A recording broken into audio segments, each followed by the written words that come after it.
जजिस की भी कोई इज्जत नहीं रह गई है। दो कैसे घसीट के लाया जा रहा है, जैसे कोई कैसे घसीट के लाया जा रहा है, जैसे घसीट के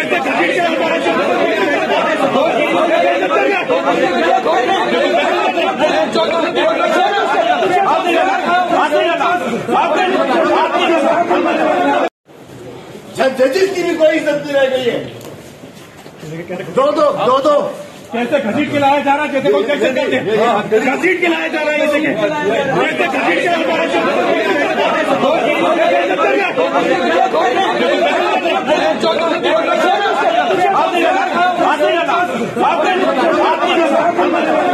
तो नजर आ रहा है सामने लिखा हुआ है जुल्म मिटने के लिए दो चीजों से मिटेगा भाई।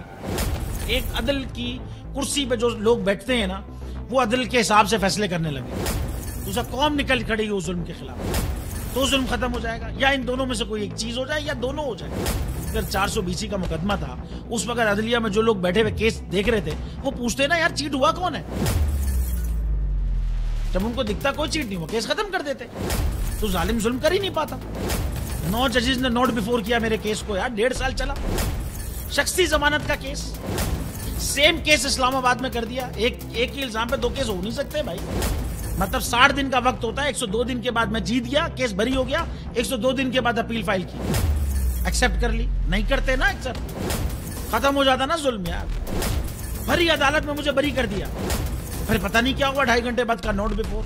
मैं नहीं सुनता ये केस, खड़े रहते अपने फैसले पे, मिट जाता जुल्म। अल्लाह ताला ने बिठाया इस इन कुर्सियों पे इनको यार, ये अल्लाह ताला की तरफ से फैसले करने हैं। तो या तो ये फैसले आएंगे, जुल्म मिट जाएगा, या कौम खड़ी हो जाएगी जुल्म के खिलाफ। सुप्रीम कोर्ट के मंसूर अली शाह साहब जस्टिस एक ऑर्डर पास किया उनकी बेंच ने, और उस ऑर्डर के अंदर उन्होंने बड़ा क्लियर बता दिया कि जी बरियत की जो दरखास्तें हैं वो कब कब लगेंगी। उसमें से एक वजह उन्होंने बताई कि जी जब कोई क्राइम ही ना हुआ हो तो बरी कर दें, ताकि अदालतों पे बोझ ना रहे, वो केसेस चलते ना रहे।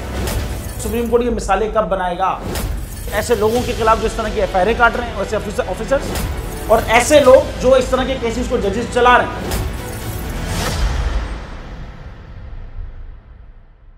रहमत का महीना आ गया है, बख्शिश का सफीना आ गया।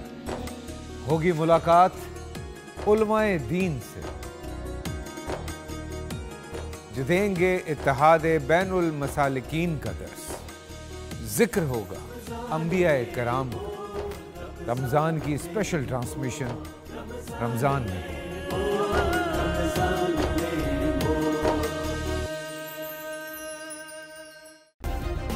सब्सक्राइब करें और बेल दबाएं ताकि कोई खबर रह न जाए।